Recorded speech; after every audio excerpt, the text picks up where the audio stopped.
Back to the game again.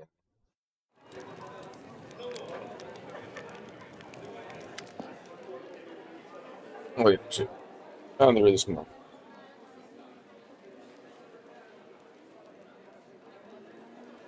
Erebeth said your friend Jenna Adori is missing. Do you know where we should look for her?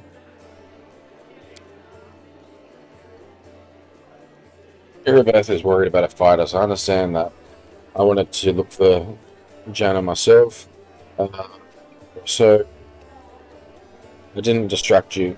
But since you're in this too, I could use some help.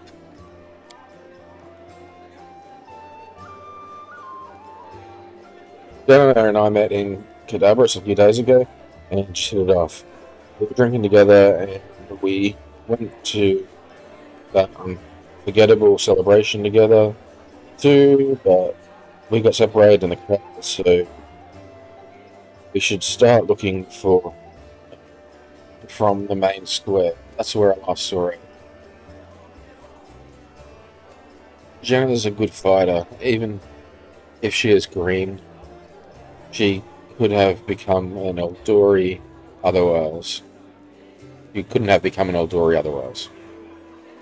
I hope that means she's alright.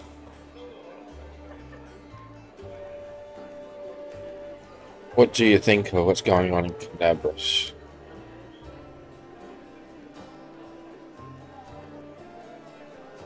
It's complete chaos. It's lucky we're here to handle it, right? Does the way I talk bother you? I know I seem biased.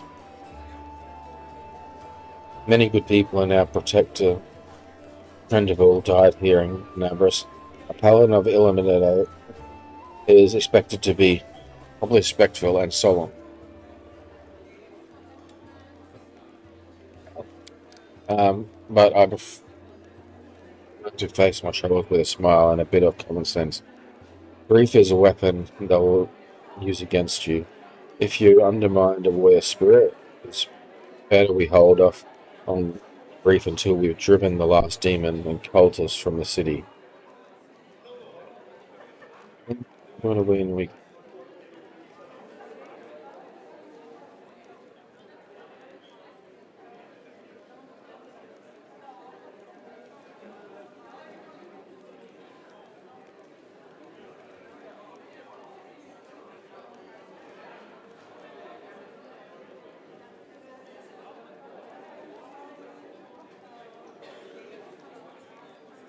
If we want to win, we can't be mourning our deceased that night. Plus, joy heals us up. It's nice when you do anything like share a smiles softly.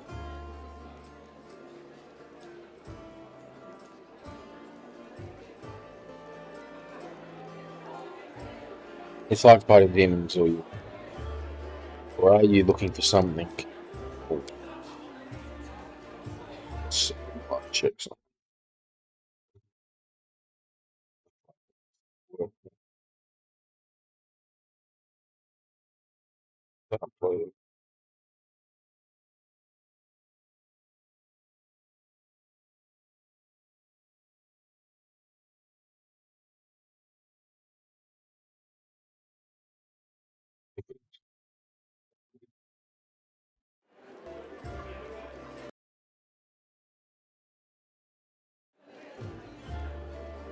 About covering myself in glory and becoming the hero of 100 ballads, or at least a dozen, if they're lovely ones.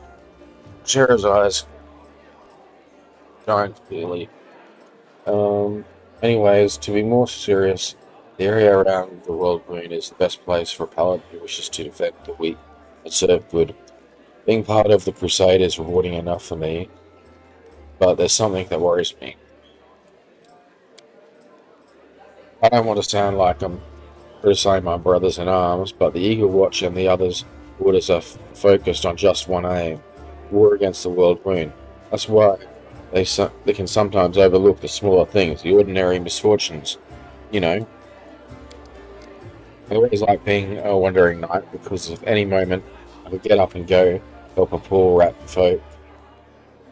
whose family has been kidnapped, or an old woman whose favorite dog has gone missing. So here's my answer. I don't have some big important goal, but I'll be happy to know where those who need it. A bit here and a bit there. I think we should go. Oh, all right, thank you for speaking to me. Yeah. All right. Who else is it? Just Beth now. All right, Beth. Like some loot.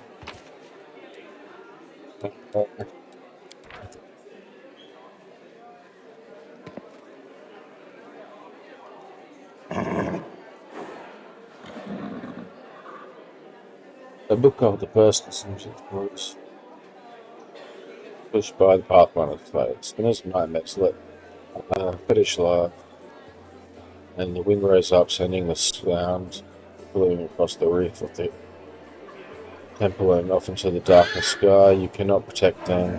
A demon worships and performed a graceful, as though she was mocking an ungrainly. Then she kept it.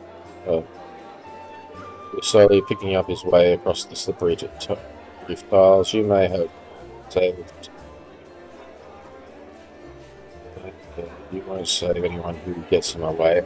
You'll always be one step ahead, plunging a dagger into the hearts of those next fools who sully your path with blood, and you will never be able to wipe clean. And loses his footing once again, and only by a miracle did he not go plummeting to his death. His heart threatened to be just. Isn't this all the stuff?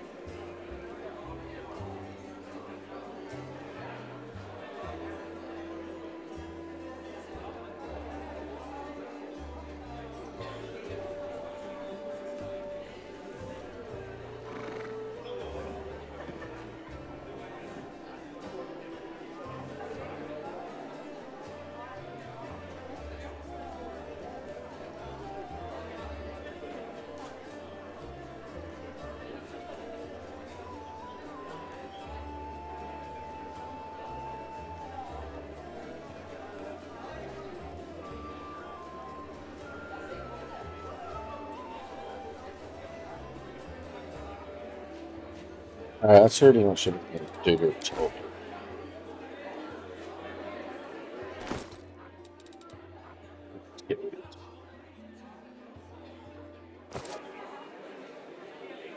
Chest or something. Any success? How is the city? Here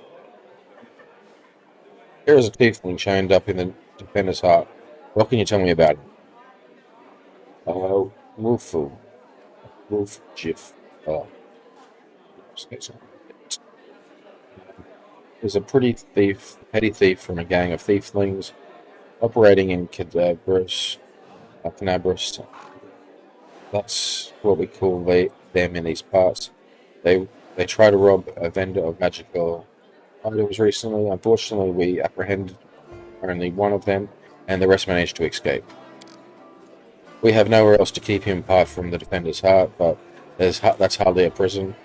Wolf knows this too. He's been begging us for days to let him go free or have someone vouch for him. He's already asked you to put in a good word for him, hasn't he? If you want to recruit Wolfbull and put him into good use, go ahead and make him take him off our guards' hands. We can all ill afford. You can ill afford to let soldiers spend their days watching over a meddling thief. I hope the tiefling proves useful. Should you decide to take him along? Okay.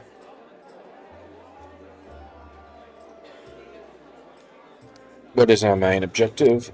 You heard that what the demon said. They're going to be desecrate Woodstone and blow up the whole area around the world wound. That would be an easier disaster than the world's expansion before the Second Crusade. Not only Nabrus, but every city within a world with a ward stone will be destroyed, uh, including the capital. We can't allow that, no matter what. We will retake it, even destroy it if we must. And Lemonade's gift must not become a weapon of the abyss. These ward stones, what are they? They are the greatest treasure, the shield given to us by Lemonade herself, and placed in Canabras and other Mandavian, Mandavian, Devian cities and fortresses by the Herald. The chain of the Woodstone form a protective barrier that stops the expansion of the world wound and keeps the demons from moving beyond its borders. I shudder to think what will happen if the barrier falls. I may ask personal questions, but I must warn you there are some things I do not have the right to discuss. Where are you from? I was born in Canabras. I grew up on a farm just outside of it. My way back land at the end of a long and winding road. It took me many years to travel through foreign lands before I came to be where I always belonged. How did you become paladin? I don't like much to remember it. Believe it or not, the story of how I became a paladin is also the story of how I failed to become a knight. My parents were crusaders. May the souls stand together in Nominade's Celestial Army. When I was born, they retired from the war and started preparing me to continue their legacy. My father was an orc, and you'll be pressed to find a wiser, more precious servant of the goddess than he. He still, after his life, he was dodged by sideways looks and whispers. When I grew older, it was time for me to serve. I decided anywhere but Canabras after was where my father had served loyally.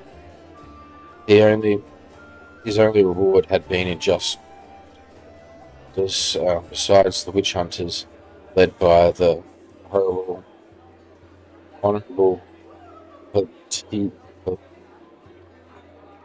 Elrond stalked the city with a heavy hand. Who knows what they'd have done to a strange girl with green skin.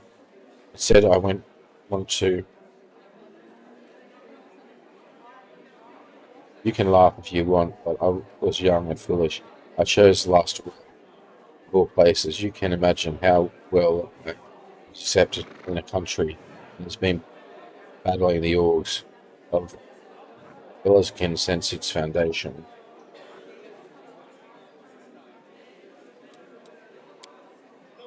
There were many like me, but we were all treated as second-class citizens. To the locals, my green skin was worse than leper's scabs.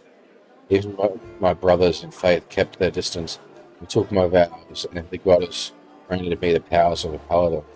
But even then, not a single order would accept me into their ranks. I spent another 6 months knocking on doors until I realized the simple truth. I serve a Domino, not these people. I don't have to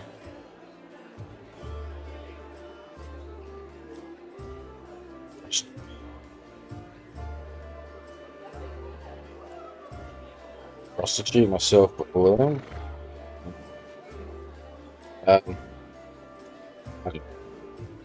They left in as a paladin, but not as a knight. Isn't a paladin higher than a knight?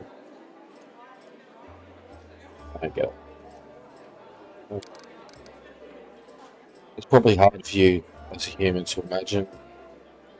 It's like when the very colour of your skin and the fangs in your mouth make people in the streets turn on their heels to avoid you.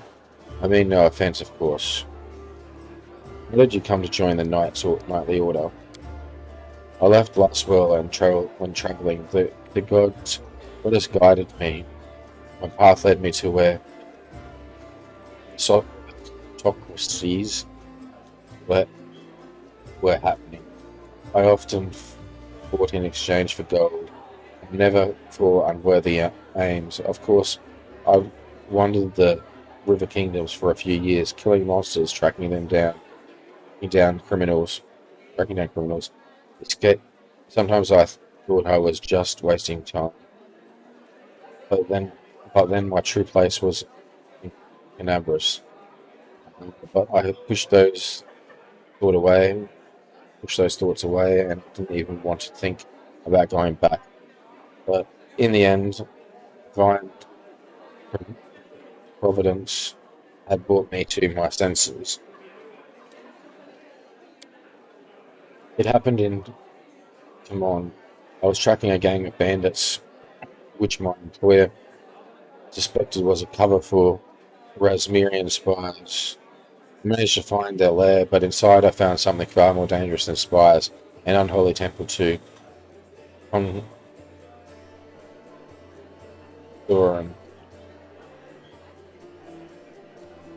And broke in there. Hunters were about to sacrifice someone. The person who was designed, the person who was destined to become my wife, Anivia. And that's another story. After I cut down the cultists, I examined the papers and couldn't believe my eyes. A network of evil cultists had spread through all of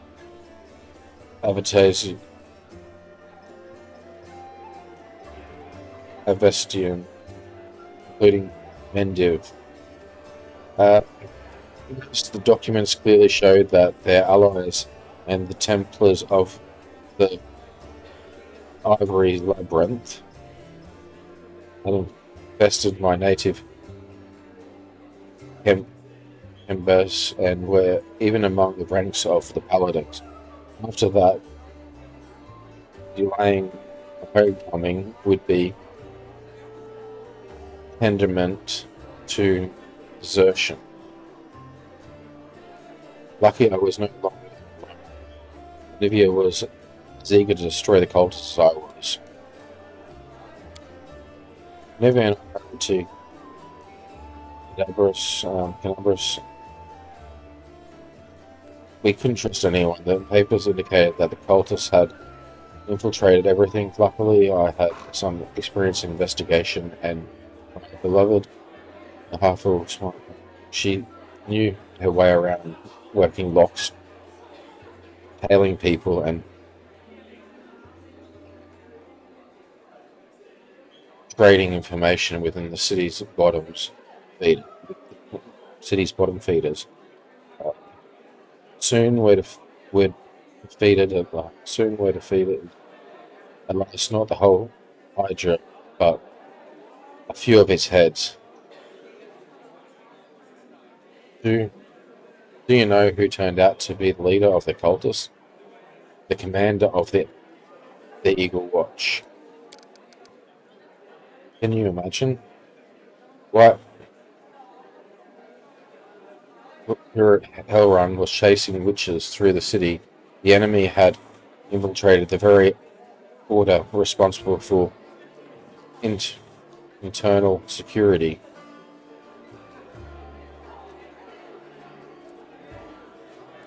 The scandal reached the ears of the Queen, and at first she planned to disband the order in disgrace, but then she offered its command to me and put its salvation in my hands. Of course, there was one small catch. I was a knight, and I was made to be, but I was made commander just the same way, just the same. Skipping the usual progression through the ranks.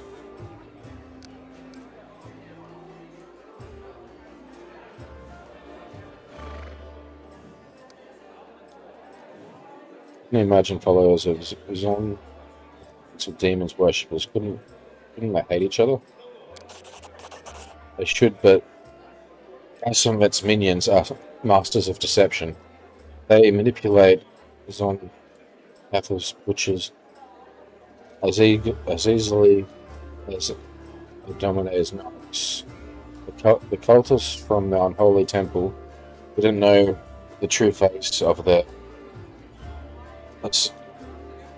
associates in Cadabras. We ourselves learned the truth much later after getting to the bottom of the nest. How did the people of Cadabras feel about their background? Your background? They tolerated it surprisingly well. I shouldn't have been so wary. Crusaders don't tend to be adjusted, be prejudged just by, as a rule. Withdraw rares from all over the world, even those from other countries, come here to fight the demons. Apparently, people were only suspicious of full-blooded orcs. They were already many like me here, and we don't have any problems. Although the locals do have their suspicions, Mendiv as a merciless as last will. They just have a different set of victims. Kept seeing those same sideways looks and scowls, hearing weird whispers, but where once they used to be whispers behind my back and point at me, now they are whispers in my ear and point at someone else.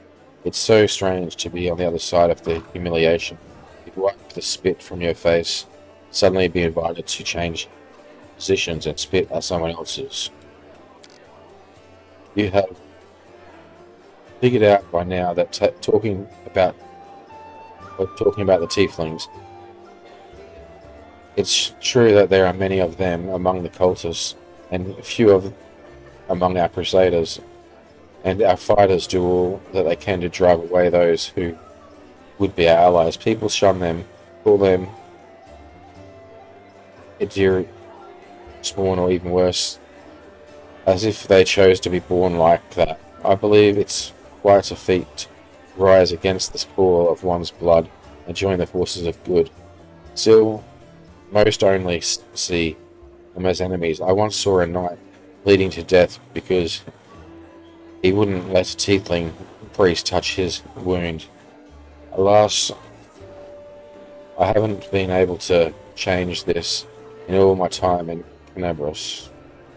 Tell me about Nivea. We met in Telmon, and I was wandering aimlessly from one ordeal to another.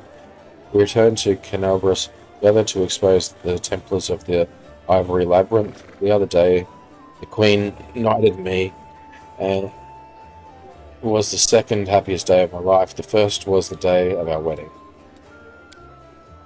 But Anivia isn't just my beloved. She is my staunchest ally. We share every victory and defeat.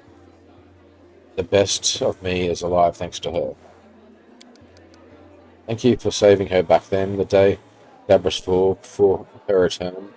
The only thing giving me the strength to protect the defender's heart was the hope that I'd see her again. We are in your debt. Thank you for your answers. Tell me about the Eagle Watch. It was a small order created to fight not only demons, but also the enemies within. To maintain the purity of the paladin ranks, prevent hysteria, and identify spies, and it failed was free at that. The Templars of the Ivory Labyrinth infiltrated it and formed their nest within its ranks. After the Queen entrusted me with leading the order, Anivia and I practically built it from scratch. We got rid of the dead weight, people who weren't committed.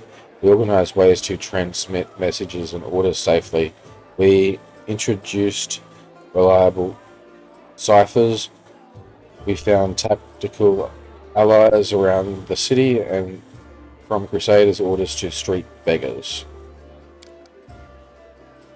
This was my personal crusade to purge the city of the Templars who had infected it, and I thought I was winning. I could feel it. We were so close to driving the cultists out of Canabras, but it's hard to admit.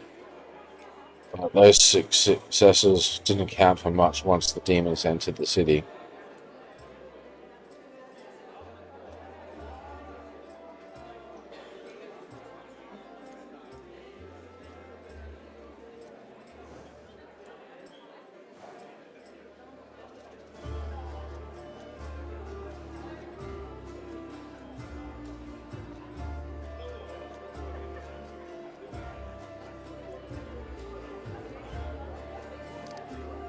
On the contrary, if it wasn't for you, there wouldn't be a headquarters in the Defender's Heart. The soldiers would have served up the city on a platter to the demons. Yes, this is true. It is a good thing we achieved something. Thank you. Good. Just talk about everything. I must have. Looks like it. Okay, go get this other guy from out of jail. I can handle it.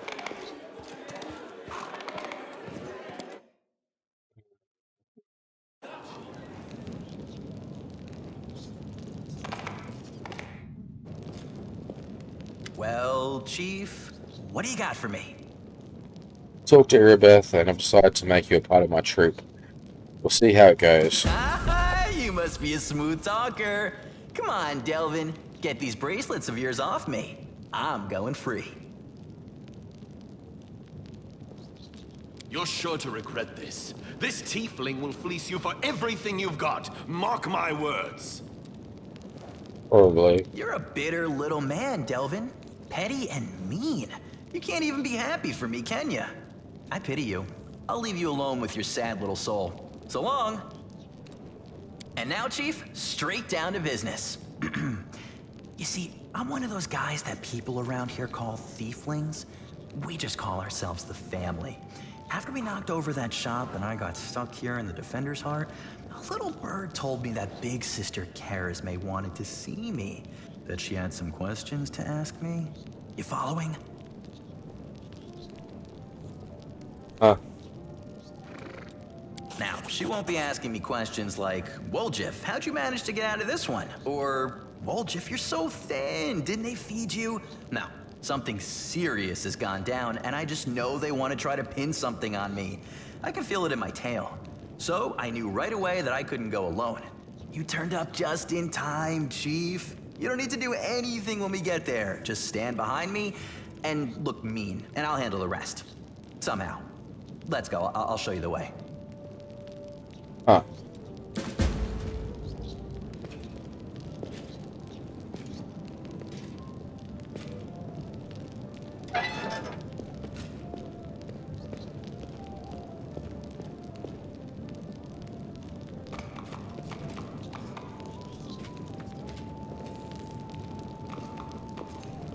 Is there anything to sell?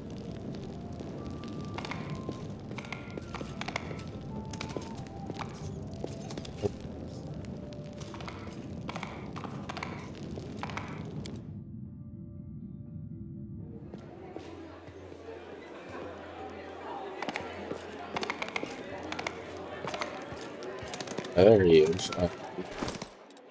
What is the level? Where is he? Found it. Yeah.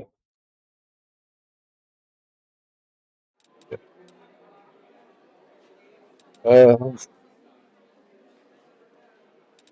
So,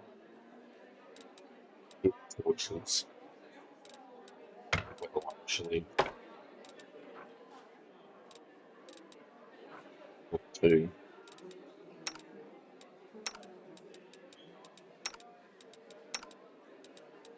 Two.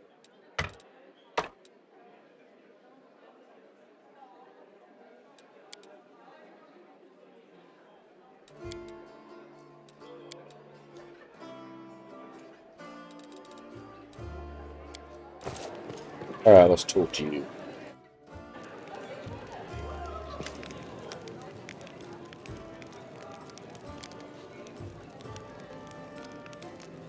I have family tree for that. Eat things too.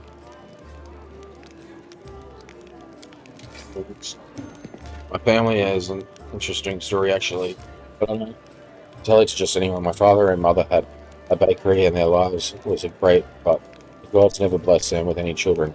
One day my mother went to the river to wash some clothes and saw a basket floating downstream. Inside the basket was a baby, adorable and lovely and fast asleep. It was yours truly, and my hand was a note raised with scent experience perfume that said, "Take care of my little angel." My mother brought me home, and She and my father realized right away that I was heaven sent. They raised me as their own. When I was 15, my mother showed me my baby blanket, and I was embroidered with the coat of arms of an unknown kingdom, all in gold thread.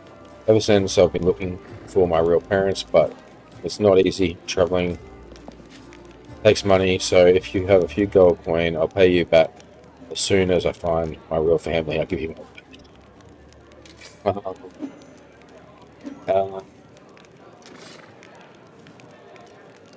doesn't sound very believable. Seriously, unusually everyone just believes everything I say. People love stories like that, you know.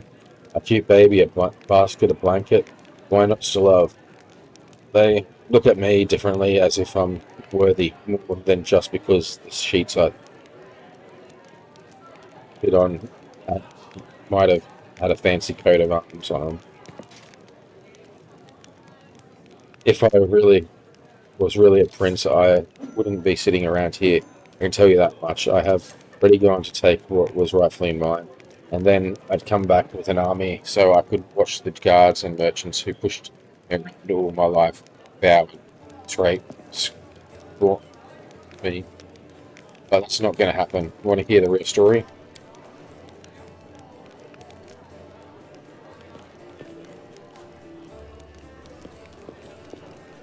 The real story of my family is human, both my father and mother. They used to live in a village nearby. I forget the name. When my ma had me, my old man got so mad he almost killed her. Pinned her to the wall and started asking questions like why his son had horns and a tail. Well, my mum told him that her mother, my grandmother, used to fool around with a demon. When he heard this, Daddy Dearest got drunk, trashed the house, and then took off. I don't remember any of this. Of course, my grandma told me I was about 3 years old when my mother brought me to Canabras and left me with my grandma. She said to her, "You and your demon have ruined my life now. You handle him." Then she left. I haven't seen her or my dad since. She did leave a blanket though, that was part true, but my grandma buried it because it was infested with lice. It wasn't even good enough to use as a rag.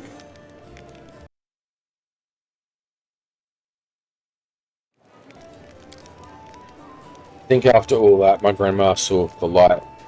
I felt rightly ashamed and kissed my horns. I wish.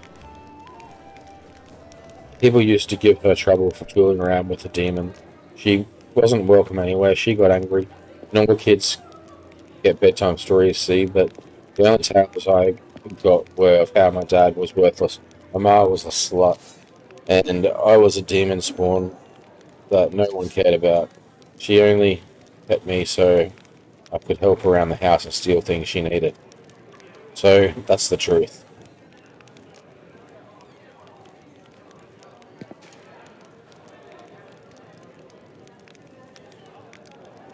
Tell me the real story of your family. Your story is boring. My family is human. Both my father and mother. Can you just tell me this? Yeah. How did you become a thiefling? I already was a thiefling. My life was made me a thief. I've been in the business since I was a kid. My grandma used to say, if you don't work, you don't eat. And she gave me as an apprentice to Yaga, a thiefling neighbor of ours. He was a cunning old geezer. He knew how to take the purse off someone's belt, how to cut open bags undetected, even do some magic. I used to climb through basement windows and open doors from the inside while I was still small enough. And when I grew and stopped fitting through the windows, I decided I was done with my education.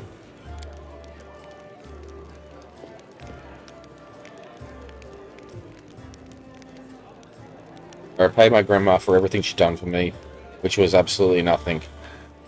Why would I feed her if she wasn't bringing me any money? if you don't work, you don't eat. So I took off. I got bored of my teacher too. But when I was as much into leaving, he said I owed him for my education, so I nodded, and then I joined the Owlbears, the gang that ran our district, and told them that Yeka was working their territory. I didn't know what happened to him, but I stayed with the Owlbears, and their leader started giving me the cold shoulder. I did steal from him, but never that much, so I had to rat them out to the guards. When I joined the Golden Hands, that was a good time to rich pickings. I would have stayed with the Golden Horns, but the nomads, Northmen, promised me a big cut if I told them where the Golden Hands kept their loot. I'm no fool, of course, so I told them. After that, I had only one option, to join the Northmen.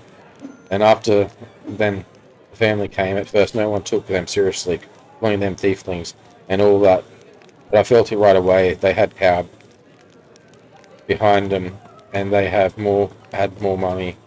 I was always on the winning side, Chief. That's why I joined the tieflings. Right on time, some thugs came from the capital and made the Northmen leave. The ones who survived are in the family now too. Tell me about the tieflings.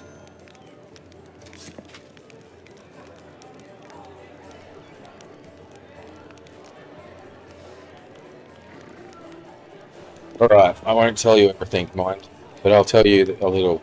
The tieflings are Medivian thieves. The gang was started in Mendiv,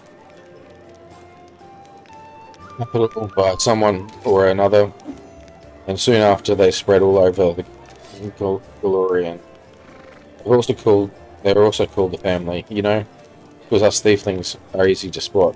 Wherever you go, guards always hassle us asking, are you lost or something born ahead? We usually say we're visiting family, and if we say that, oh yeah, who? You give them the name of a local tiefling who confirms everything, and if he's never seen you before in his life, even if he's never seen you before in his life, uh, that's why we're all brothers and sisters. We are rules. There are rules. Who does what? Who gets what cut? I won't say a lot, but they make it worth your while. You'll even heal you if you take an arrow, but the biggest no-no is you don't steal from the family. If you don't contribute to the shared pot, you'll get the cold shoulder. You won't be treated like family no more, and then everyone will hear that you want to visit some relatives who have a farm someplace. My best guess, the farm is some underground well beneath Canabras, where they breed grave worms. If Sister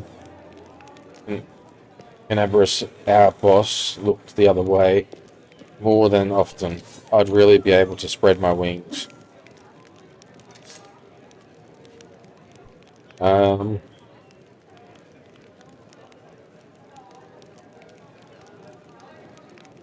Sorry, someone you call sister is slow. Uh, Birds fly low before a storm. I've never survived it as best I can. Fixes you with a look. Imagine the situation, Chief. You're 7 years old, you come home, your own grandma, your family is lying. They're drunk and there's no food because she got wasted in the morning and didn't cook enough anything. And you know that she has a stash under her third floorboard.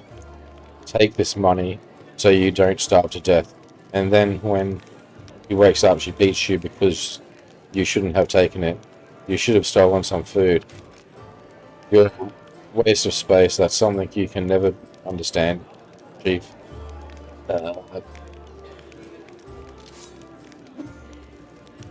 That's something you'll never understand, Chief.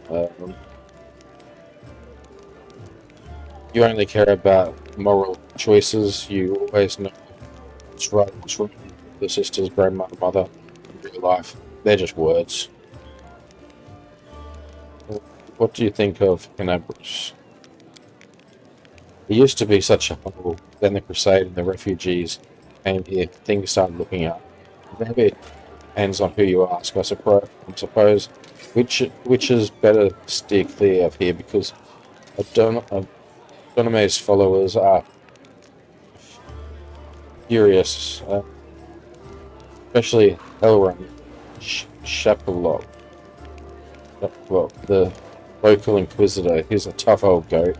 I didn't see it myself, but a serving girl at the tavern told me that her second cousin's son from his third wife is a paladin, and she said that Elrond takes an unsheathed sword with him even to the privy when he sleeps. He puts it on the pillow next to him, and when he's in his cups, he strokes the blade and whispers sweetly to it, "You are my only true friend. You are the only one I can rely on." That gives and us a hard time too. You as much as look at some nice little rundle, and before you can think of taking it, before your fingers even twitch, she's coming for you, with her nostrils flaring and her fangs glittering. Scary woman. But even she's better than Sister and Jimmy.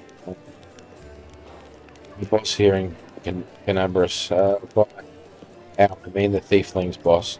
If you get caught by Erebeth, it's all out in the open. You go to prison, or you end up in as worm food. Open, you go to prison, or you end up as worm food. But if you step on Canara's toes, poof, you're gone just like that. No one ever sees you again. All you hear is, he went to the family farm. Even though he's never had a family or a farm.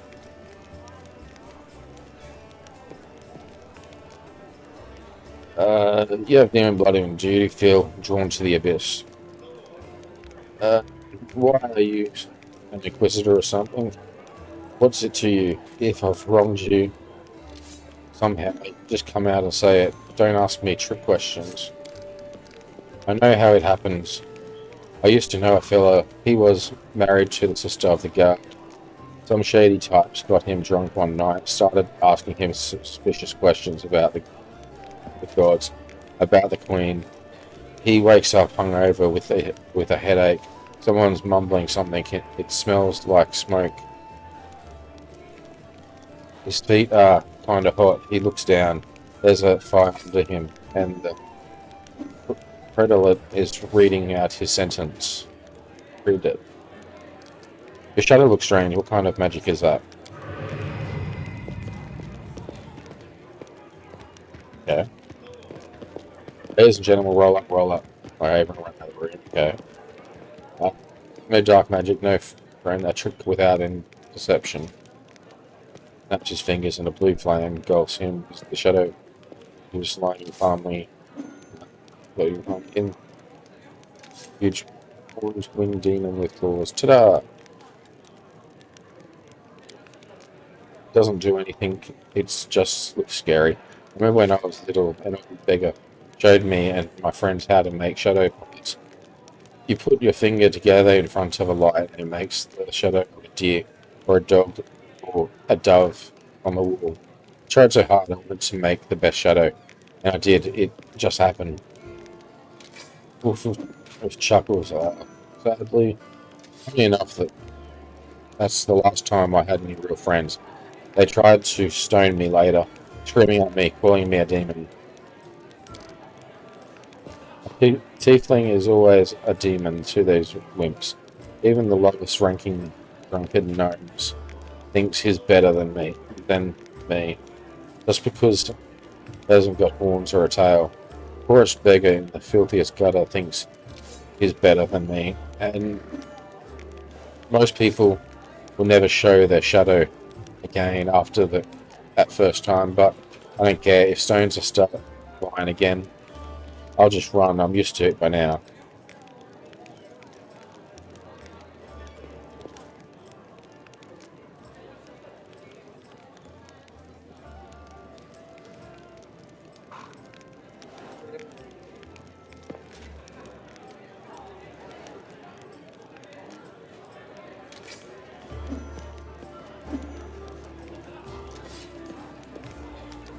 It looks notable. I like it. But that blue fire, that's my favourite part. And it doesn't burn at all. If I had a coin for every time I caught a beating for my little show here, I'd already have be proposing to Gallifrey. But still, I don't want to give up something so beautiful. Tell me about your shadow again. Ladies and gentlemen, blah blah blah blah. Same stuff. Yep, same stuff. Okay. Enough. I want to ask for something else. Yeah, talk to you later. Whatever you're free. Do so. As you please. Uh.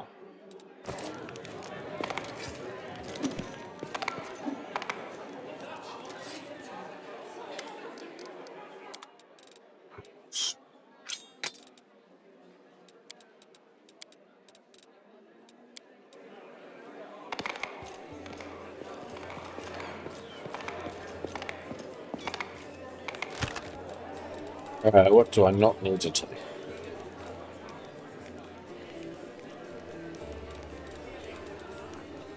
These books. That's some wine thing.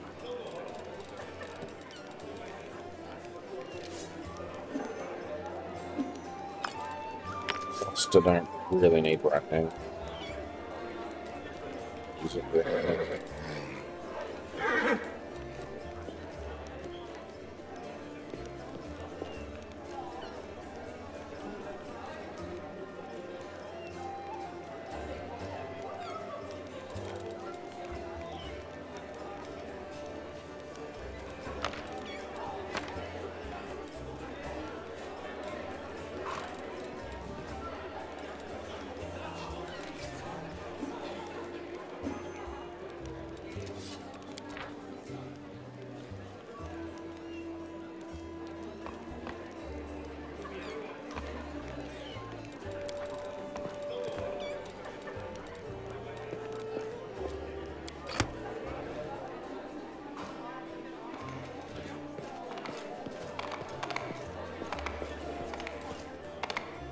Maybe go outside.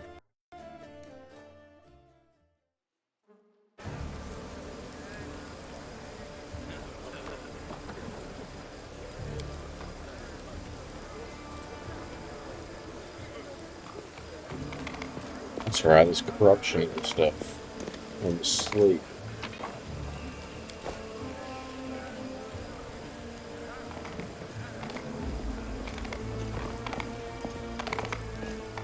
Can't make the demons wait.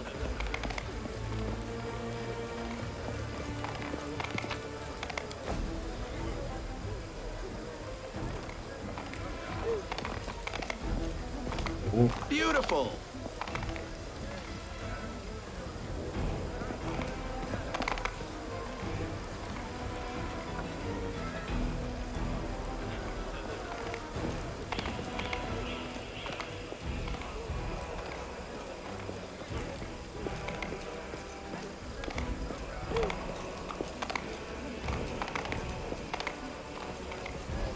Let's see what we can do.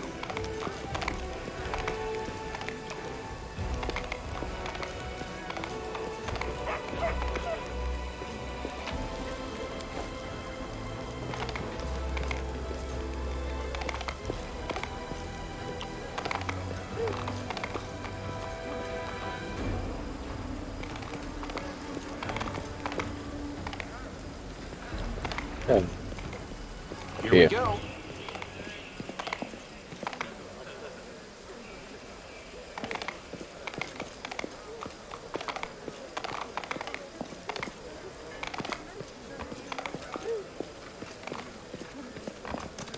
We'll I win get this this, bullshit. one way or the other.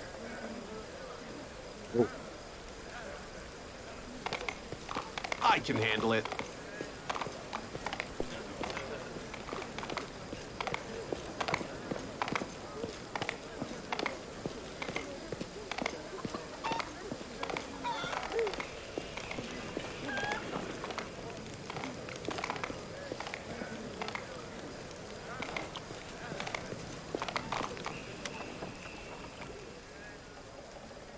Uh, J- John Ryan.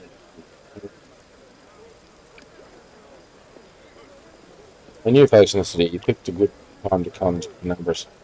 As you can see, we're in sort of need of orders. But do you know everyone numbers by sight? Well, not everybody. It makes my business to know people who might need my services. A blacksmith work isn't just at the anvil, you know. Are you Stanton Bell's brother? Uh, yes. Where to begin? Where he goes, I go. That's how we've always done it.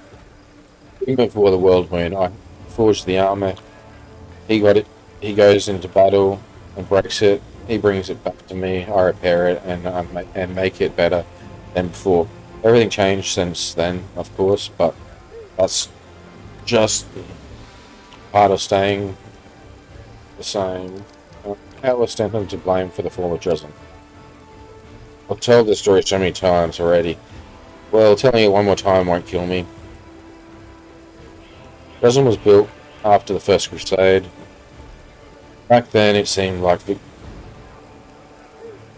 victory was ours for the taking, and that the demons' invasion would soon be at an end. The population of old Syracuse was thought diminished, but many of them hoped to see their hard fighting repaid with a small plot of unclaimed land. Dresden was a fortress built on all hopes and on many of ambitions, although you're not supposed to say that out loud. What a city was Looney Cow. You can't even imagine. It was built by the finest engineers from the Five Kingdom Mountains. Queen Godfrey spared no expense. Dresden was meant to be the capital of the Crusaders movement. So, a monument to its glory and a beacon of hope to all Glorian. Heroes were drawn there to seek fame, glory, and they came from all over. Teldor,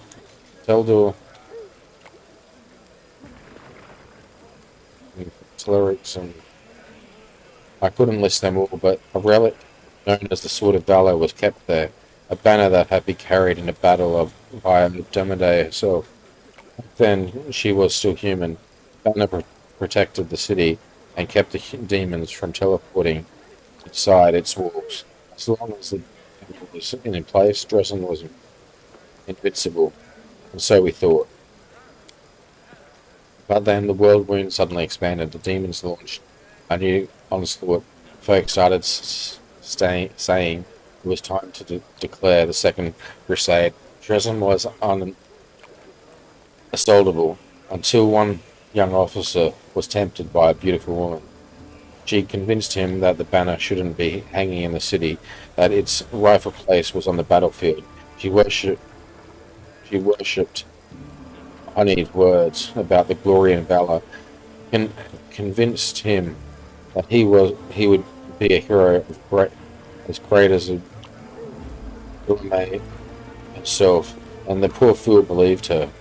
He rounded up some of his hot-headed friends, carried the banner outside the city gates on an unauthorized foray. The demons slaughtered them within seconds, but for some reason, the curious ringleader was spared. A whole army teleported into Dresden. It was a bloodbath. As you can guess, the officer was called Stronum. Yeah. And the woman turned out to be a demon. Not just any demon, it was Mangala, that foul wrench She's given us a lot of grief here in Abris too. Just don't ask me what I was doing while my brother was off having tyrants with that beast, and why I didn't save him from his own stupidity. Who could have guessed it would have been like this? I failed my brother, that's the truth. I blame myself every day looking at his plight. So that's the story. That's the story. Here you have a forge here in the tavern yard. Why do you have that? Wherever I am, that's where my forge is. A true master of the craft will always find the tools they need. I miss my old forge, of course. That's now just a pile of charred stone and metal. But I still got my hands, and that means I can work. Okay, show him Radiance of Jewel. You recognize this sword? Do I recognize it? Of course I do. I made this sword with my own hands. That's my brand. See? Uh, oh, Yenel. Things have been tough without you, but at least you've still got your sword. That's something. In battle, ordinary swords get blunted. They break. Sometimes a weapon can persevere. I don't even know how to explain it. I'm no author, authority, authority. Yeah, authority. I'm no authority on these things. But something like an echo of the deeds done with that weapon, or more like the reflection of the wielder's soul. I don't know. I will say one thing. Take care of that sword. Yanel may no longer be with us, but the demons will still remember why they need to turn tail and run when they see radiance. Oh. Uh, we can't be having a fine sword like this being carried around in this painty thing. Make you a new one, if you like. If the city stands strong and we both survive, come see me again and I'll have it ready. No charge. Okay? Show me where it is.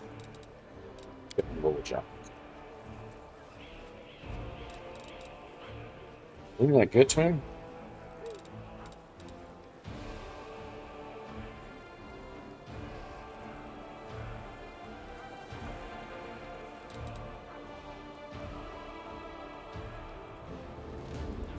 Let's see.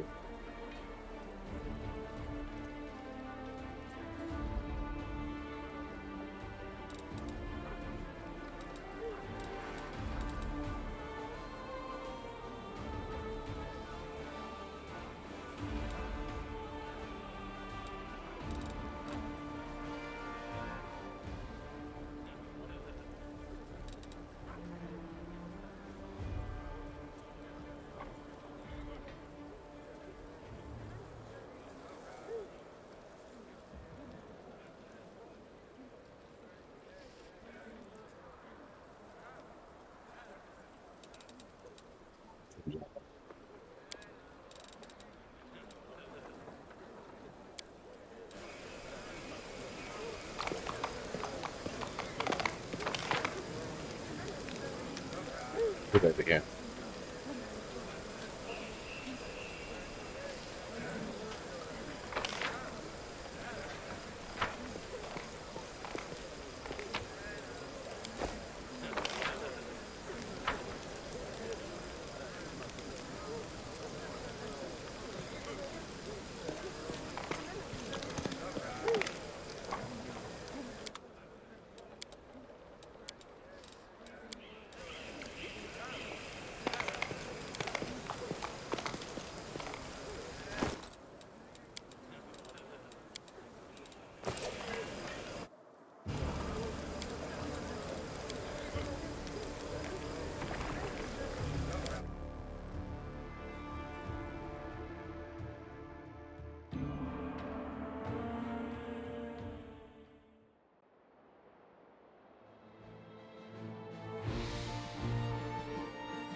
Okay, where to go first?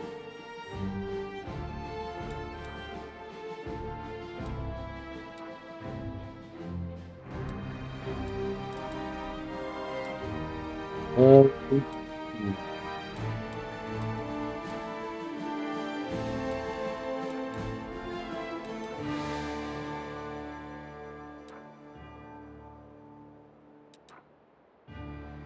Jeez, it's closest to me.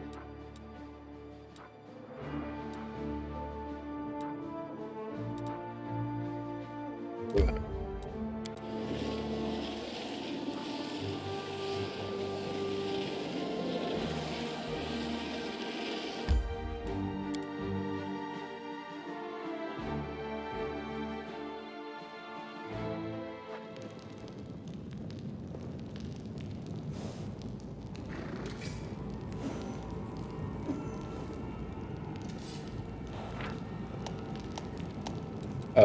Information. So,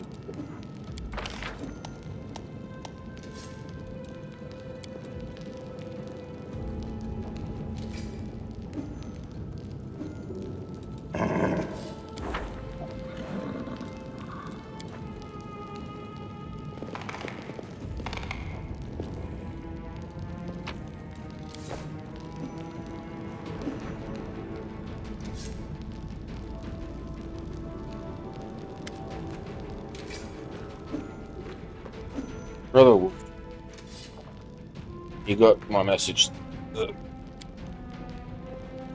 Back in the swing by my sister. I was just one of the things after another. First, I was in shackles. Next, well, no, I was in shackles, and I was being watched. And when the chief got me out, I came here straight away. I knew you'd be waiting for me. Enough talking, or else we'll be here on. So,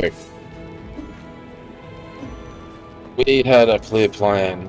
We were going to wait for the nightfall, slip into the shop, grab the goods, leave, and if the neighbours called the guards, there was time to get away. But what happened? The bitch Erebeth showed up just almost right away. She knew we'd be there. Somebody betrayed us, and I have a good idea who that is. What do you have to say about that? Make it quick.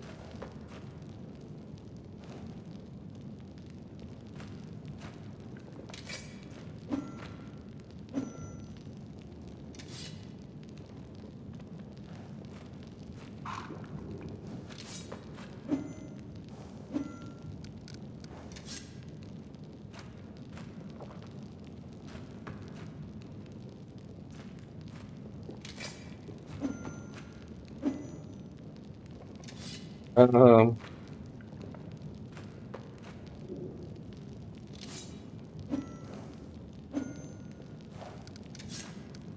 Alright, tell us the story. Um, Until speaks, I thought you have someone to hide behind if things went south. Instead of hell, about a week ago, Sister has Kasame got six of us together in this very basement, me and the five, and there's five over there. I mean, projects his head towards the five thief things kneeled by the wall. He rounds us up, and she says, "We've got a score."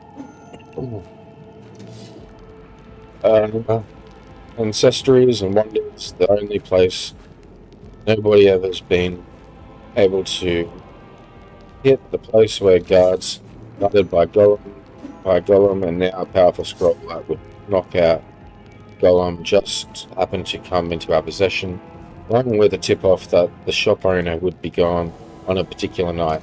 Six of us and a bit of magic. We knew it had enchanted junk would sell for a pretty penny, so we're in. And most important thing was that none of us wanted to be hanging about the shop ahead of the job. No casing out the place, no calling attention to ourselves from either the Golem or its masters. This job was top secret. That's all true so far. Go on. We did everything right with the locks and the Golem. I picked the lock. I remember it clear as day. Sister Delna was on the lookout. Brother Millerum had the scroll. Daphne Trove and the Bernier bought the sacks. We covered the windows and lit the torches. I remember scooping up rings and tossing them in a stack. One right expensive one rolled away from me. I crawled under the table. After it, next thing I know, Irabeth was there. Everybody scrambled, but I was still under the table.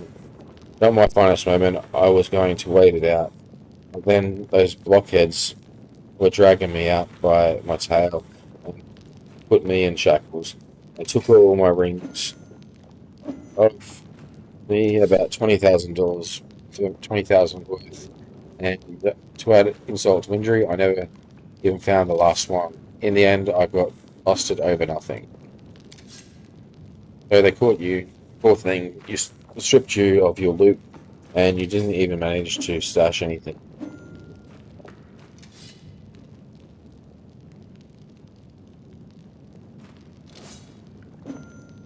Where is the moon of Abalone? Another wolf thing.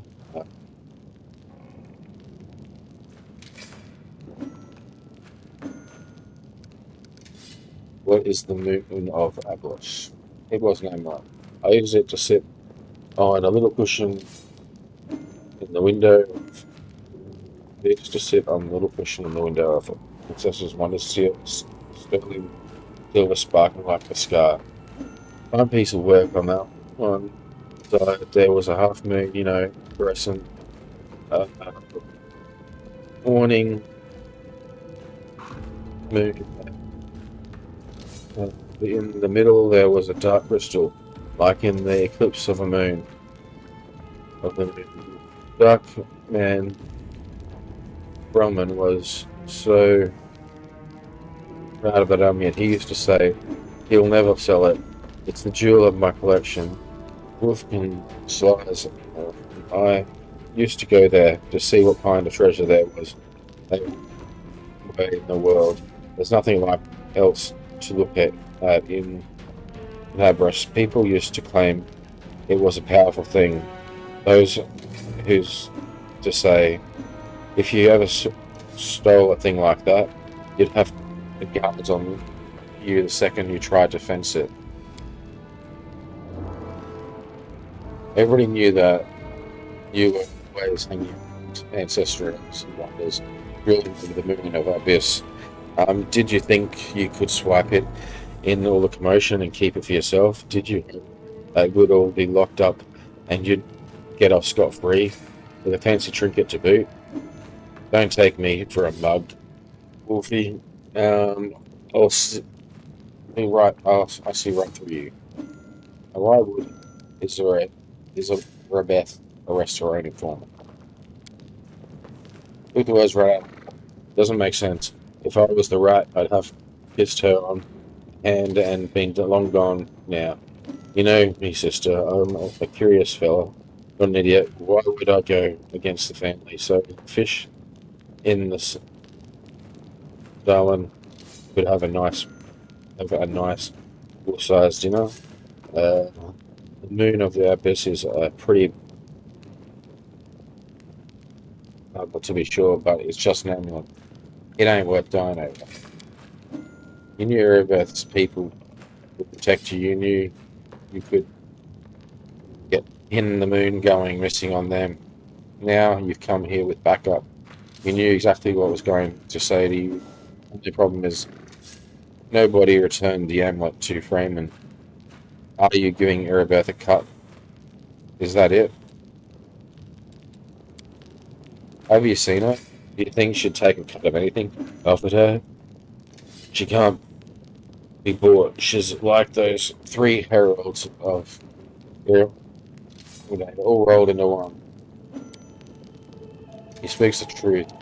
You'll find some knights who will take bribes. I'm sorry to say, but Erebeth Enderville Blade isn't one of them.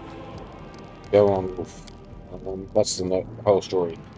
Some family this turned out to be. There's just a name in the end. A real family. People take care of each other at their word. They don't throw around accusations. I can't untake the moon of the abyss. I didn't take the moon of the abyss. What am I going to do with it? You can't sell it to no crusader. It's a special item. You can't wear it. It'll get nicked. It's pretty to look at, I'm sure, but it ain't that pretty. If it's that important to you, sister, I'll find it and I'll drag the trader here by his horns just so you don't end up at the bottom of Shellin selling. But you know what, you're going to have to owe me for that. An apology, right? In front of everyone. We're going to apologize loud and clear so everybody hears it. We will say, sorry, uh, you're a good guy and I was wrong about you. And you're one of my people, in which shows why I'm going to give you some time. But if you run, Brother Wolfen, family will get you wherever you go. You'll spend the rest of your life looking over your shoulder, tossing and turning at night, hearing poison in every cup, every meal. You'll look into the eyes of every tiefling you meet, wondering if the family come for you. You'll have no peace, but one day you'll be tired of running. You'll stop to catch your breath, and that is when get we'll get you. Got that? You're away with words, sister. Way that almost made me wet myself, but away nonetheless. Let's go, Chief. We'll go chat to that scary girl, Beth. She knows you a little. We can ask her who ratted us out. We'll let you do the talk. I'll let you do the talking.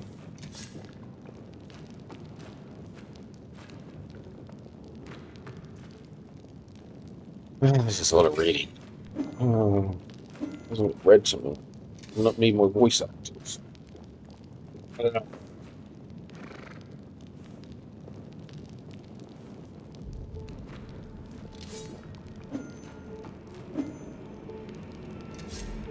The burden of proof lies on the accuser. Wolfie doesn't have it.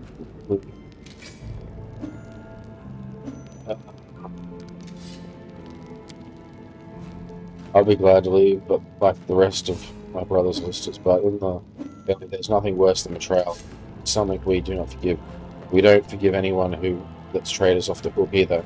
If I didn't find the rat, my superiors will just say, I wish I was burning in Canabras. I want to keep things living. I want to keep living, so I'm going to take a chance until I find out who the traitor is. No one here is leaving.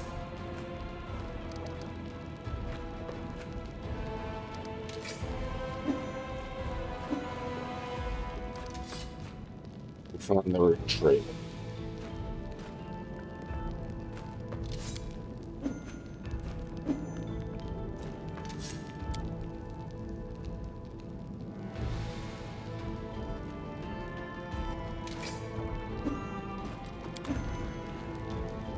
Huh. Beautiful.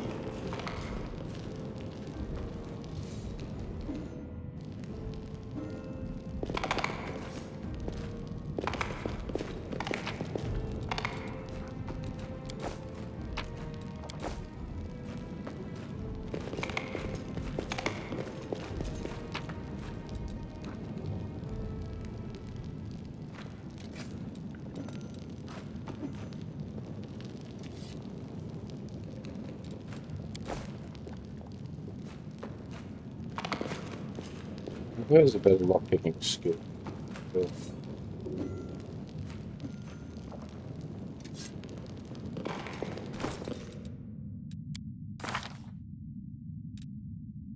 Chicory.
I've talked to him first, somehow.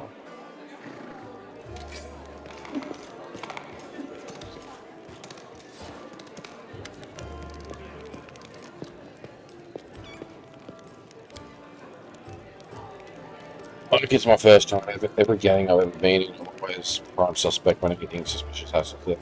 There because I'm a tiefling. Here because my reputation. But what kind of friends are the tieflings to me? I ask you. I don't have friends. Yeah, sure, we're full family, but that's just a word. We call each other brothers and sisters, but then one of them goes and rats the others out to Erebeth, some family. I think I'm weeping into my pillow at night because we're been together so far many years. I'm going to trust. They still don't trust me. I don't care. I've come crawling back to me for an apology, but it'll be too late. Might forgive them, but only if they've given me a bigger cut. Or maybe I won't. They know I've got pride too. I think I'll be hanging out with those wombats in life if life hasn't forced me into it. Maybe if I'd been born into a religious family, I'd be sipping rose tea with Sherilyn.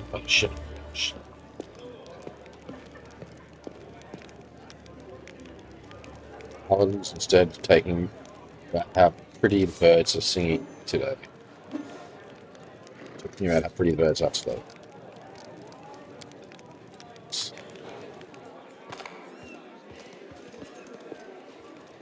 Here we go.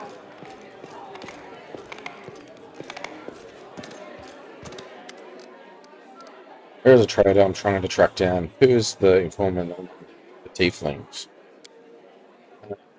Zebra. Members is threatened by a demon horde, and you have enough spare time to help out thieves. I don't like this, but I hope you know what you're doing. I'll tell you everything I know.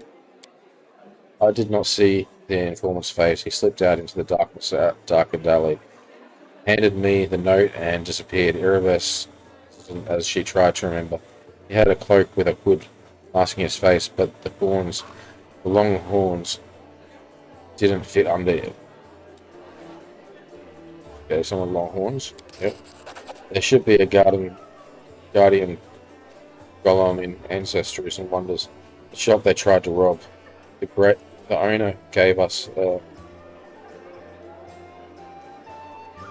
Contrix code word just in case. The golem itself was destroyed, but the head seems to be intact. So if you can interrogate the thing and find out what it saw, the code word is hand of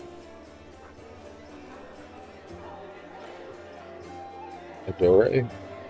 The shop's owner must have escaped, but there's a chance you'll get lucky with the golem. Good. Okay, we'll have to talk to him again before we go.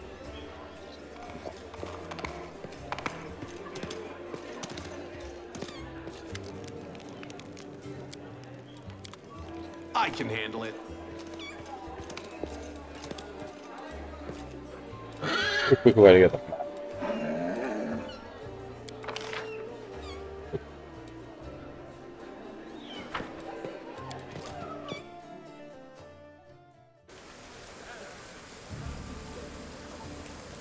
Can't make the demons wait.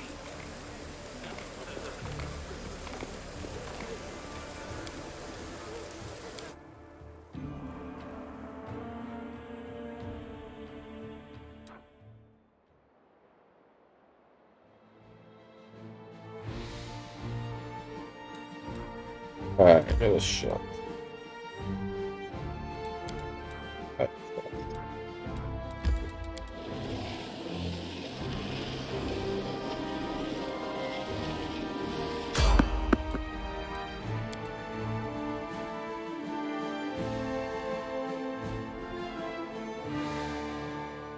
Do not fear! Do not waver!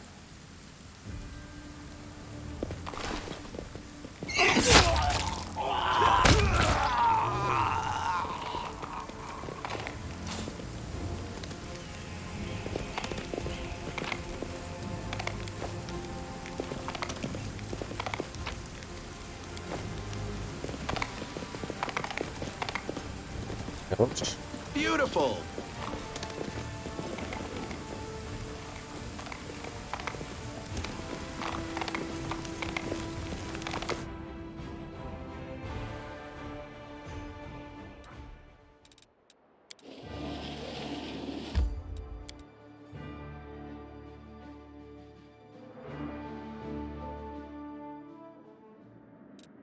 I will help where I Open can. your heart to me. Are we in trouble Who, yet? me? What's going on here? Rely on me. I'm here. Where else would I be?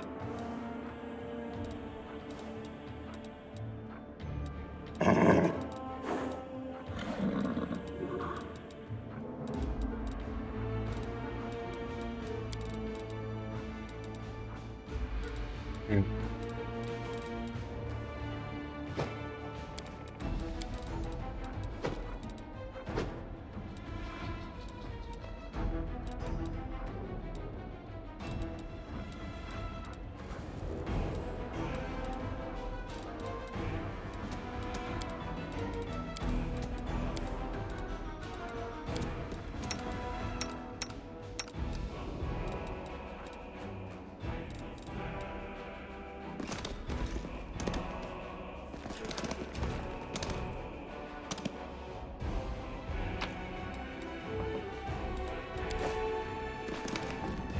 Let's see what we can do.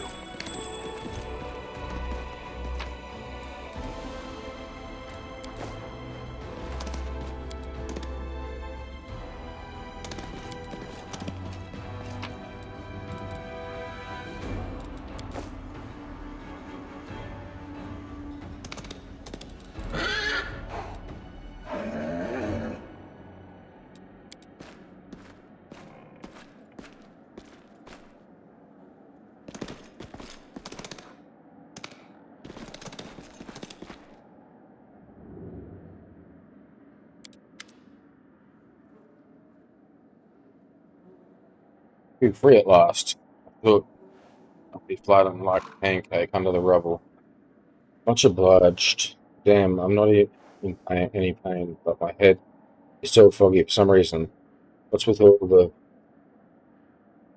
hubbub in the city? My name's Lincoln. I'm a Pathfinder. If there's anything I can do to help, I will. Pathfinder? That's right. Finnegan, just a man. Pathfinder, Crusader. I roam around the world when my task leads me. Doubting most, but this last while I've just been hanging around in Canabras, waiting until I'm needed again. I'm bored. I don't mind. At least the shop makes for better lodging than some inn.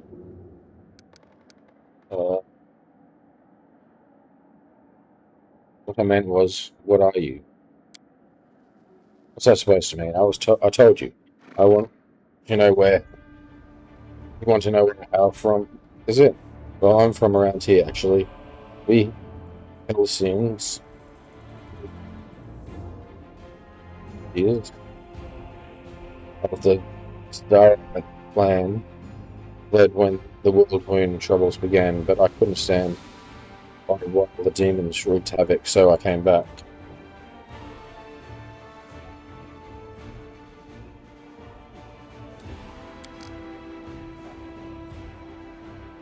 What did you mean to ask about my weapon of choice? My best weapon is every weapon. I'm a skilled and capable fellow. If I do say so myself, I can swing a sword, I can poke with a spear, but what I'm best at is communicating with the spirits. They call folks like me phantom blades.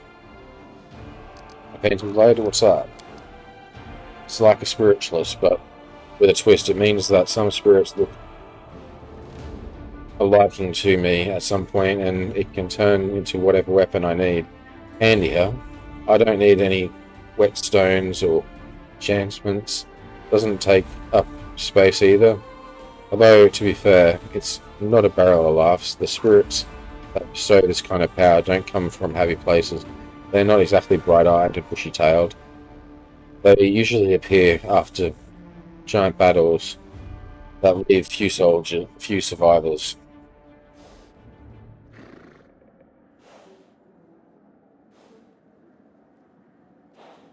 City is under attack by the demons.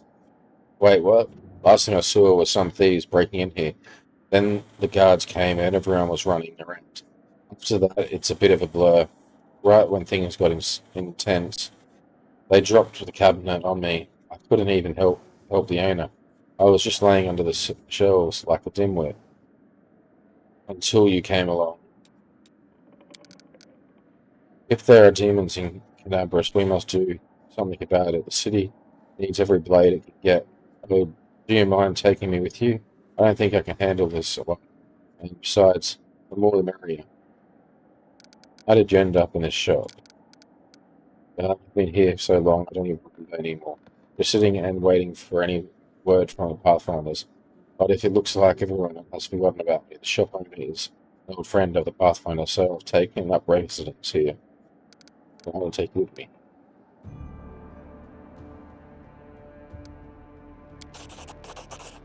I swear you won't regret it. I can do all sorts of things. There's gifts. Is there anything to your party is missing? A sword, a spear, a bow? Say the word. Yeah.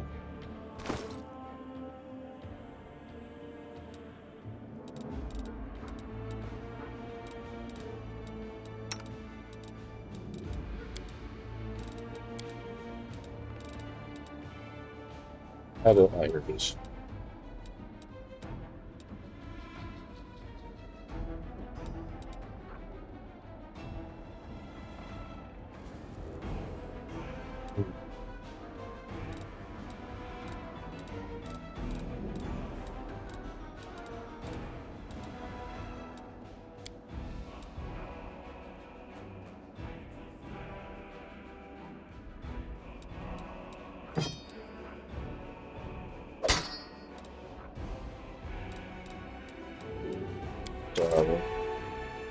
To the adventures, you know. I never regretted following you. Everyone seems to revolve around you like beavers in a mill wheel.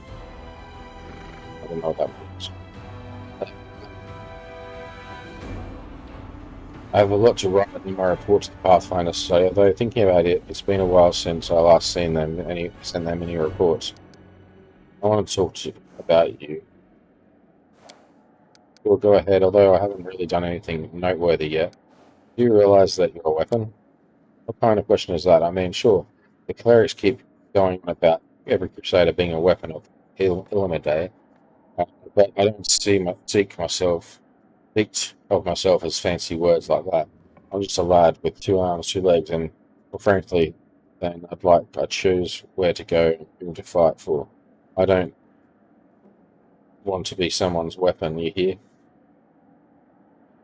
Eridan is dead, and now everybody decides their own fate.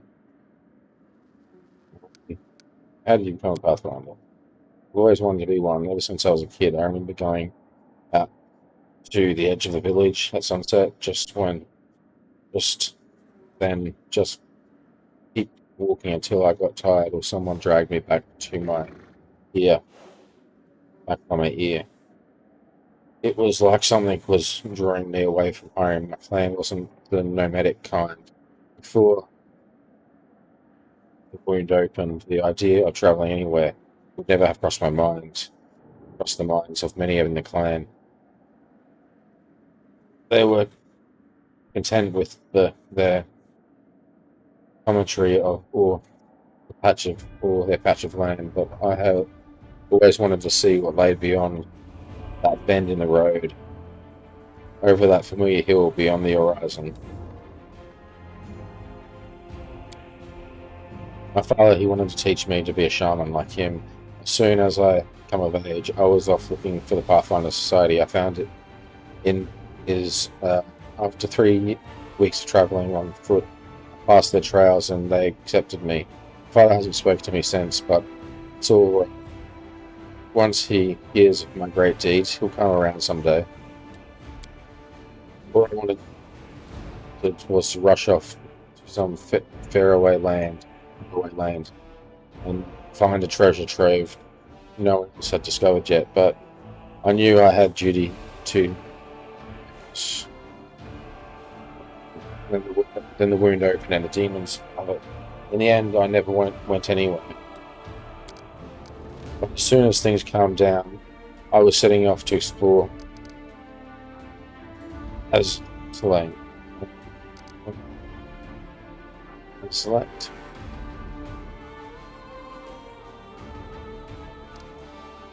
I've already decided to create ancient runes. That's my kind of life. Being surrounded by the wreckage here is depressing, as I'm sure you know. Do you remember anything from before you ended up in Cannabis? There was a lot of things happened, and I remember how happy everyone was when the wound woodstone was placed in Cannabis. That was some celebration. And I remember when the cultists cut me down my whole party and dragged me to their ringleader. Didn't know his name. Everybody just called him the bladesmith. But after that, my memory is all fuzzy. For some reason, he didn't sacrifice me or anything. Just knocked me around. Said he'd been looking for a phantom blade for a long time. I don't remember why. How I, how I escaped what I did, I can't remember either. Some crusaders picked me up in the wound, put me to Gadabras, and that's where I stayed, licking my wounds. Maybe there was a mix-up, and now that they're thinking I'm dead, what else would have none of them contact me this whole time? Wordstone, you say? What you're describing happened decades ago. That's rich. Next, you're going to tell me I've been sleeping for decades. Last year, that was. Well, maybe the year before last. I couldn't have even been wondering the wound that long. I would have been either dead or an old geezer by now. Quit messing with me. You need to understand you're not human anymore. Hey, are you feeling ill? Alright? Maybe you need to have a lie down. I'm standing right in front of you. Poke me if you like, as human as they come, or do you think my travels have worn me down so much I've become an animal? Not happening. My folks taught me to stay human, always, no matter the circumstances, to remember who I am, and never to shame my ancestors. Are you still able to communicate with spirits? Maybe I can, only they don't want to answer me. I'm still a spiritualist, a phantom blade. My power is within me, but I have this feeling like I'm separated from the spirits world by some kind of transparent wall. I keep knocking, but no one can hear me. I saw the bladesmith torture did a number on me. He broke me something inside. Tell me about the PathFinder Society. Oh, well. Some folks curse our names, calling up opportunists who just want to line our pockets, but that's only part of it. We're travelers, explorers, solvers of mystery, and fighters of evil. I mean, good coin hasn't hurt anybody yet, but for the folks like me, it's not what matters. We're curious to see the world, play a part in everything, stick our noses everywhere. Getting into our circles isn't easy. First, you must prove that you can endure any place you're sent to. That you won't lie, don't shy away or flee. That's why you'll never catch a long line of applicants outside our society's lodge. Every lodge has a venture venture captain, and if you're approved your application, you're in. And there are many lodges all over the world, but the main one, the Grand Lodge, is located halfway in Absalom. I've never been there myself, but I've heard a lot of stories about it and about the grim of here that could govern all Pathfinder spheres from there.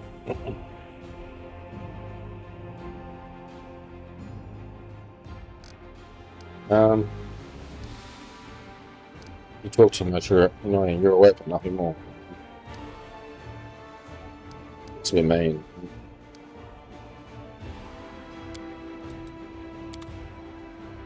Hmm.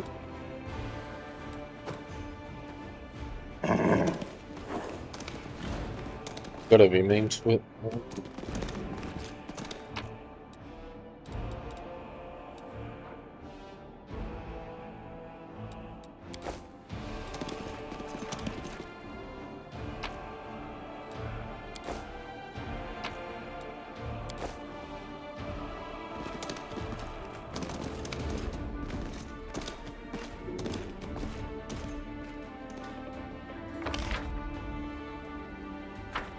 Hmm.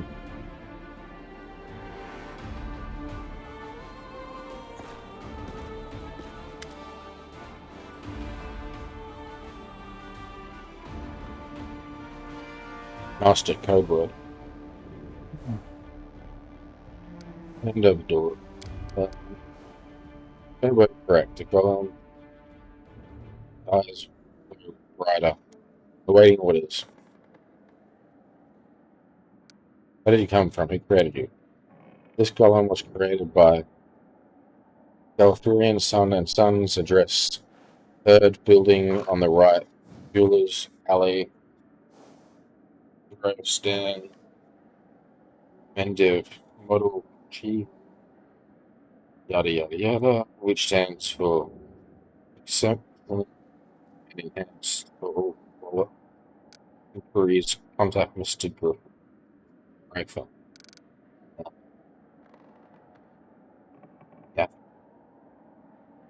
Gafforian. Tell me about any suspicious people who came to the shop in the last week. I'm silent, Brian.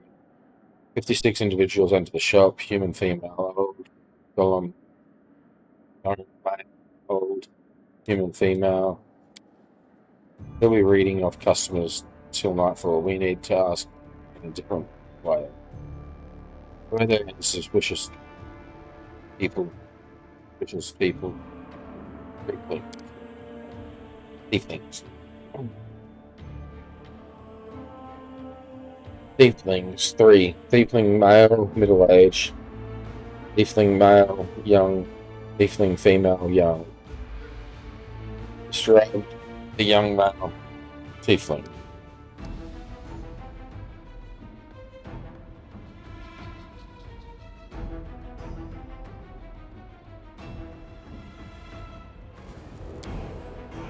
Tiefling male, medium height. Short horns. Curled backwards, medium length. Eye color yellow. Hair color black. Special obviations. Annoyed master. Horns, hair, tail, that sounds like me, but it's not so possible. I know what the security is like here. I'm near the place. I give you my word, Chief. No special observation. Subject was unremarkable. See there. Can't have been me. Middle-aged. Tiefling. Middle-aged, medium height, long horns, medium length, eye color pale blue, skin color dark, special observations red hair. Okay. Grab the female. Above average height, long hair, long, pale, not observed long horns, eye color blue, special observation scar on the nose with gold stitching. Stitching.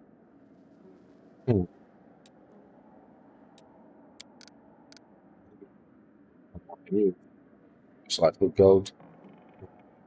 Wouldn't mind getting to know her a little bit.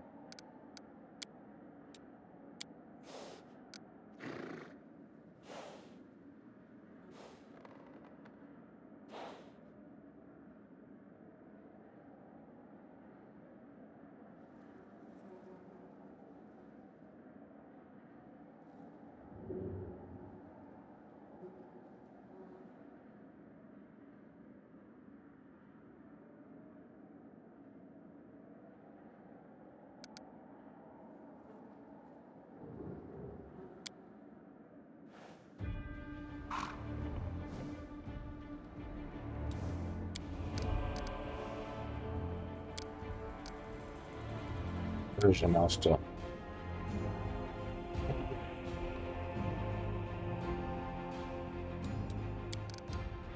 He's likely holding himself in the basement. The commotion side of the entrance should be around here somewhere. Where is the basement in this place? The basement is below me. I guard the basement, leaving my post is prohibited.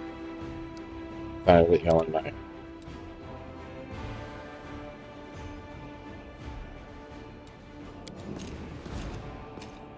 Got this one.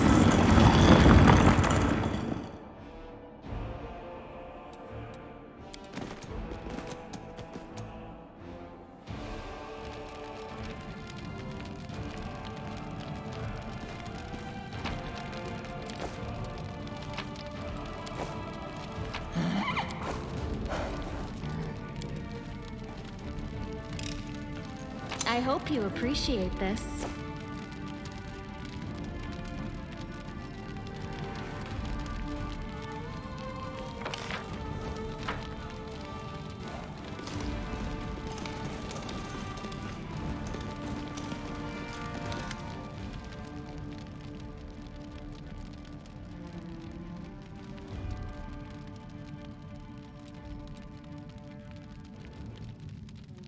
Those bandit scavengers. Well, yeah, it makes sense. We're all of those things and much, much more. Will you report us to the authorities? Mind if we have a chat?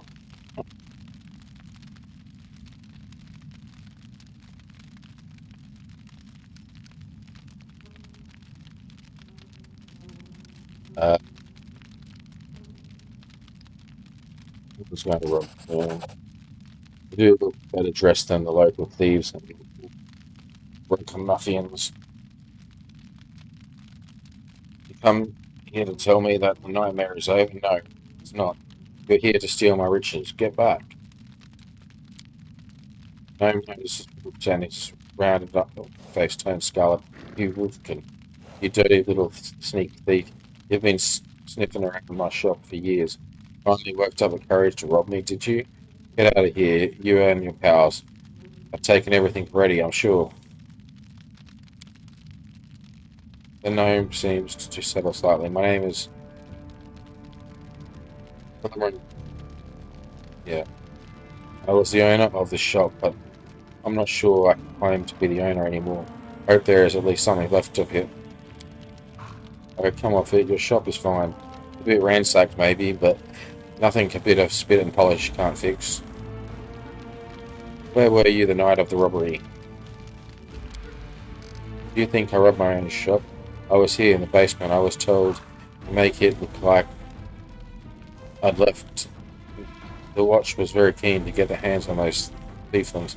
They seem to be manipulating all other, all, not multiplying all over Valerian. So, of course, I did everything they said. I've been stuck in this basement since then. The golem wouldn't move away from the door, no matter how much I yelled at it. But then I thought that it was all too good somehow. Somebody came by after the guards. Was a ruckus upstairs, bellowing like mad, tinkering, taking advantage of my absence. Tell me about the thieflings that have visited ancestries and wonders recently. Why should I tell you anything about my customers? You're not from the city guard or the city or the Eagle's Watch. Even if he keeps digging his heels in, just say word, you know how to loosen his tongue.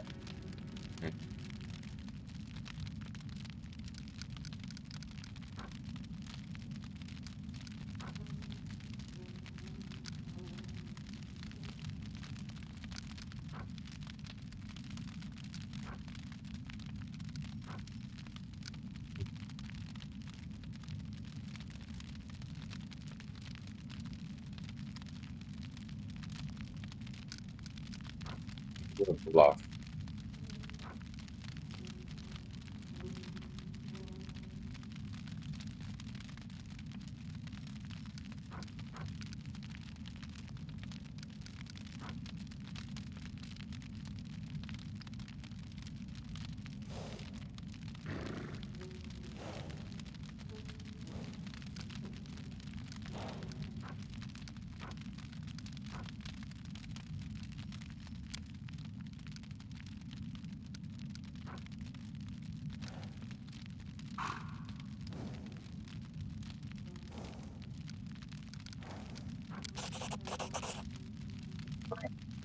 put that away.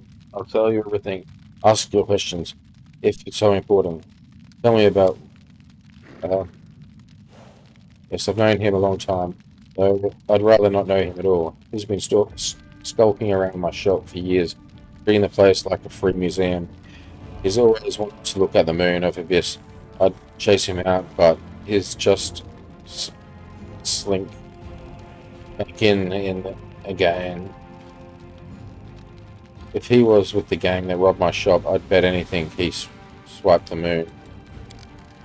How come I'm the prime suspect? Whoever betrayed us, well, it's the one who's got the moon. I want to see the return too, you get me? I don't like the idea of other people who rub his mitts on. Tell me about the redhead chief thing. Was redhead tiefling? I suppose yes, there was one. We came in, spent a lot of time looking around. He was a person of modest means. I could tell by his clothes, but he asked me to show him an Asama-made chain mall. He certainly couldn't afford it. That's when I suspected that something was off. I checked everything after he left, but nothing was missing, and put my mind at ease. I can't remember what he looked like. I didn't get a good look at his face. All I remember is that he was wrapped in a green cloak, like he was freezing. But that's all I have. Without description, we suddenly sniff him out. Come on, Chief, back to the sister. Go have a good look at the shifty of all my brothers and put all these clues together. Something tells me a traitor isn't going to wiggle out of this one. Tell me about the Thiefling woman. The Thiefling woman, yes, I remember now. A noble lady, unlike the Thiefling ruffians we've had around here. She purchased magical equipment for the crusade, but she promised to come back again. If only all Thieflings were like that, I'd be laughing all the way back to the bank.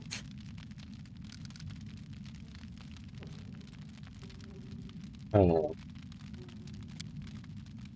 If that isn't enough to help catch the thieves, then I don't know what else to do. Now, go on your way.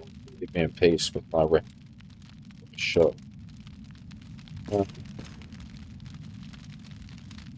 Okay.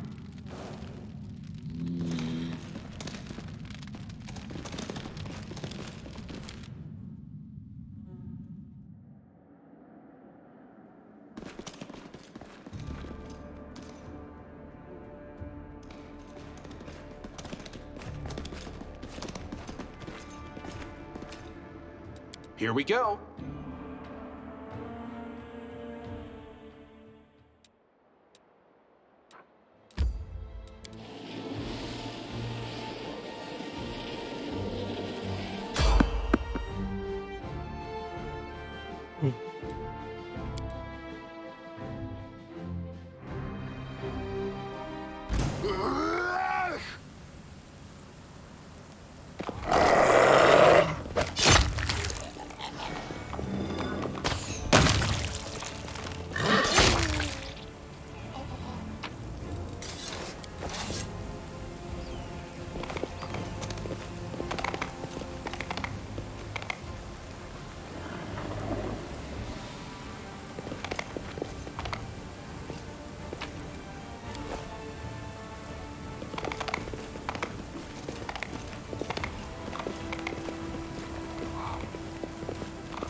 I can handle it.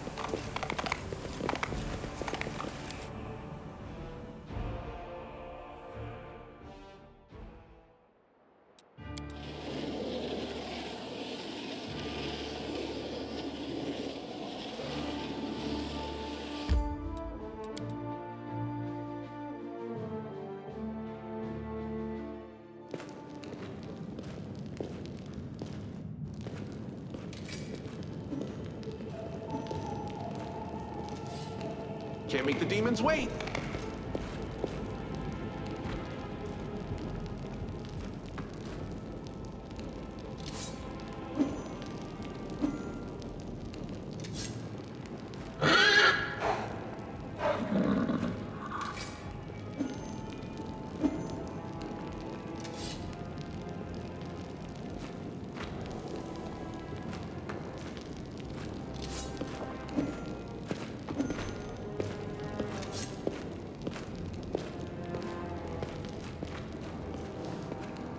Everyone's blind. Alright.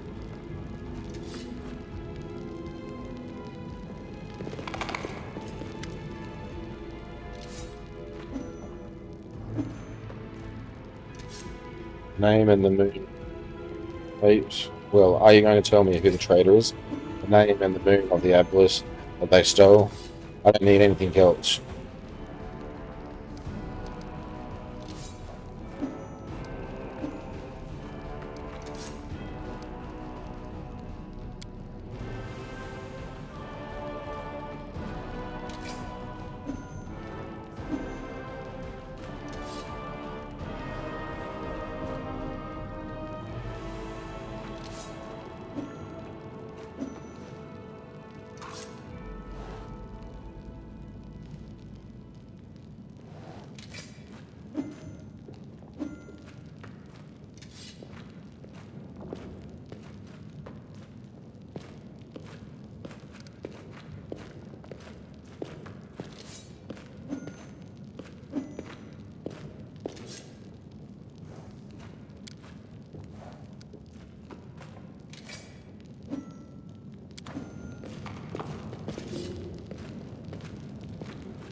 He's confused. Someone connected to the cult of Baphomet ordered him to steal the moon of the abyss, and the best idea he could come up with was drag us into it. He got the scroll to take out the golem. He betrayed us to Irabeth so that he could swipe the amulet in the chaos. He thought we'd get nicked and he'd skill off to meet up with his customer. You've got the moon of the abyss. Let me look. Hey, one more time. My whole life I've dreamt of holding it in my hands, if only for a second. He said that he got to the window display. The moon was gone. He's lying, of course. He'd had time to hand the moon off to the person who ordered it. Bloody cultist says, I don't really give a toss. I'm just glad we got to the bottom of this.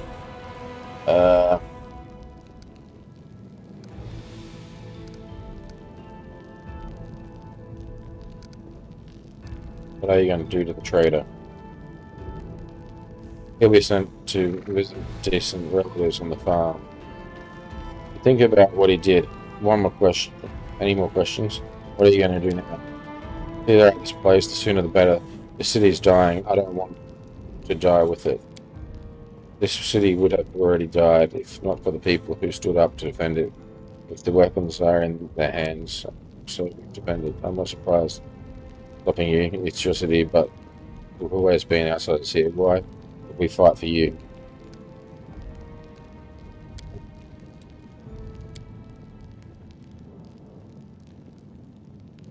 You're forgetting something. No, you should be happy to be alive. An apology. You promised to apologize to me loudly in front of everyone. Right now, but I still wanted to hear it. Well, that. So, sorry, I suppose, for being wrong about you this time. Don't think that just because you didn't act like a jerk this one time that it cancels out the rest of your record. I know all about you. Till next time, Wolf. That was the most pathetic apology I ever heard. Damn it.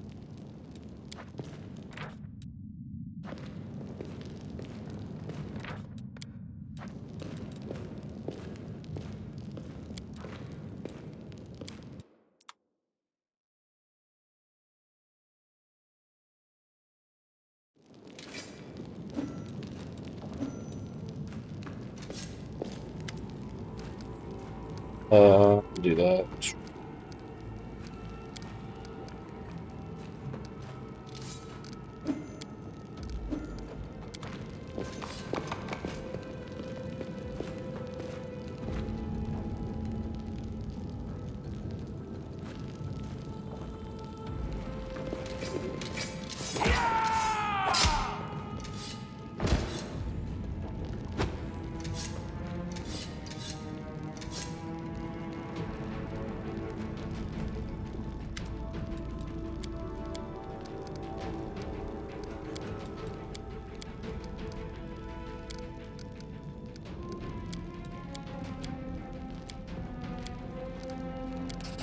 Yes.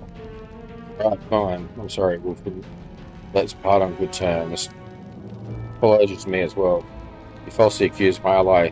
You accused me too.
Uh, uh,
Oops.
Yes, got it. Intimidation.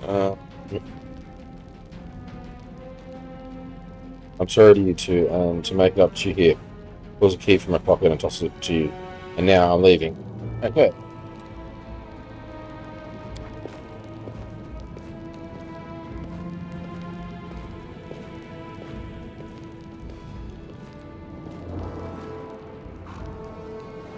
He made some impression on her. I've never seen Sister person back down before.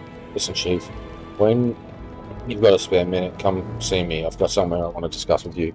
For now, let's get out of here. I don't like sitting below ground when the building above is ready to crush down on our heads. Yeah. Beautiful.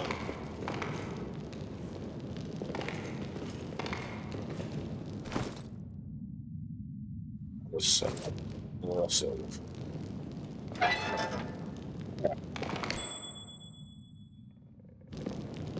Now, what is that? I am helpful, am I not?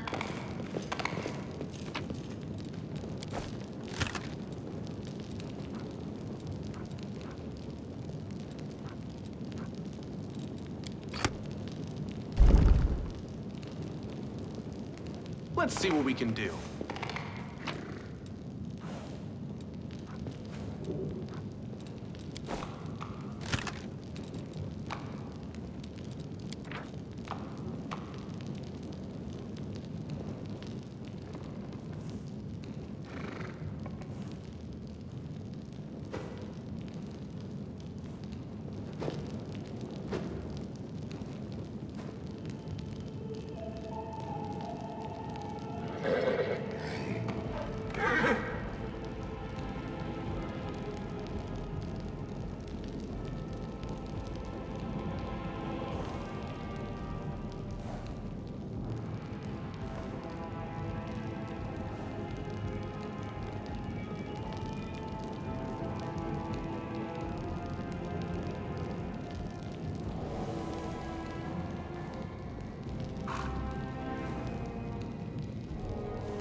yeah.